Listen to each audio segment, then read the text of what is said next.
The Big Bookend is a rock festival for words. It's a Leeds book festival that runs throughout the year, but its focal point is this weekend, with a range of events for book lovers.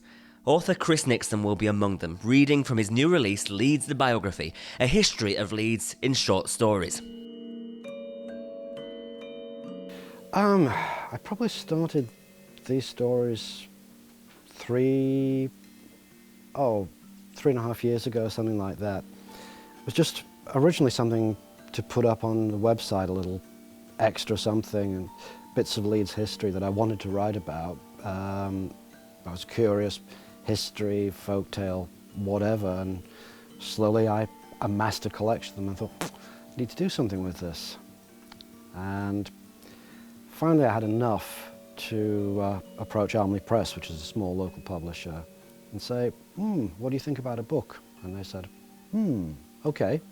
It starts with Rome and Britain, and what sparked that interest is the start of the 1900s. They were excavating for a building up in Chapel Allerton and came across a stone sarcophagus dated from Roman times, which had 2 bones in it, and it hadn't been opened. And I just think, 2 bones? Who buries 2 bones? What's the story behind that? And that sparked something.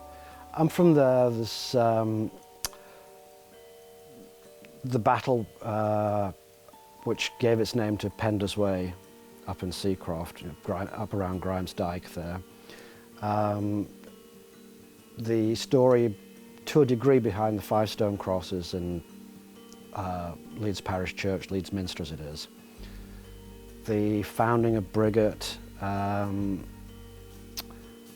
the whole position of the cloth searcher, which was an honorary position in Leeds when cloth was such a big, important part of the economy here.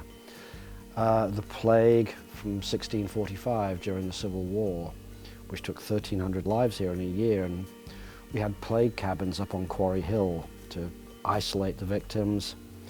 And from there through a lot in the 19th century, because so much happened, obviously, how people lived and died, and the kind of work they were doing. A lot of that actually came from testimony that was given to commissions or to journalists for magazine articles. Then in the 20th century, what happened when Leeds City Football Club was banned for making illegal payments after the First World War.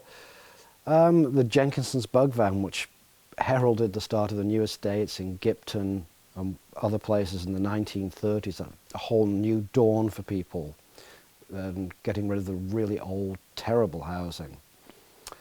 And then all the way up to 1963, 2 young men queuing to get tickets for the Beatles, not realizing just how much that would change the course of social history. I'm going to be launching this book, which is called Leeds the Biography, a History of Leeds in Short Stories. So I'll be talking a little bit about it, taking questions, reading a story or 2, and actually the book doesn't go on sale until next month, so there'll be a few copies for people to buy at the event, and then that's it until July. It's at Leeds Central Library, Saturday the 6th of June at 2 p.m.